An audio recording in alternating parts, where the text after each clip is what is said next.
আত্মমূল্যায়ন ও দুর্বলতা চিহ্নিত করার সবচেয়ে স্মার্ট পদ্ধতি।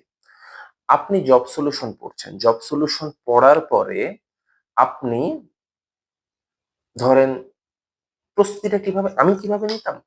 যখন আপনি জব সলিউশন পড়ছেন, অ্যান্সারটা কিন্তু গোল পূরণ আকারে থাকে না। পরে ক, খ, গ, অ্যান্সার ঘ এইভাবে দেওয়া থাকে। তো আমি করতাম কি? যখন আমি ব্যাখ্যা সহ প্রস্তুতি একবার হয়ে যাচ্ছে বা ৮ টা ১০ টা সালের প্রশ্ন আমার হয়ে যাচ্ছে, আমি ১১ তম সালের প্রশ্ন বা ১২ তম সালের প্রশ্ন অ্যান্সারটা ঢেকে রাখতাম। অ্যান্সারটা ঢেকে আপনি শুধু প্রশ্নটা দেখে দেখেন তো আপনি সঠিক উত্তরটা দিতে পারছেন কিনা? আপনি যদি সঠিক উত্তরটা দিতে পারেন, এটা আপনার একটা যাচাই হয়ে যাচ্ছে নিজের জন্য কিন্তু। আপনি নিজেকে যাচাই করতে পারছেন এর থেকে। তো এই জিনিসটাও কিন্তু জব সলিউশন এর মাধ্যমেই আপনি পাবেন।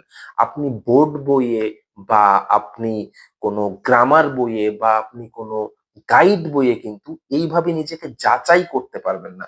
জব সলিউশন যেমন আপনাকে টপিক ভিত্তিক জ্ঞান দিচ্ছে, ফুল প্রস্তুতির জ্ঞান দিচ্ছে, তেমনভাবে কিন্তু আপনার নিজেকে যাচাই করার সুযোগটাও জব সলিউশন দেয়।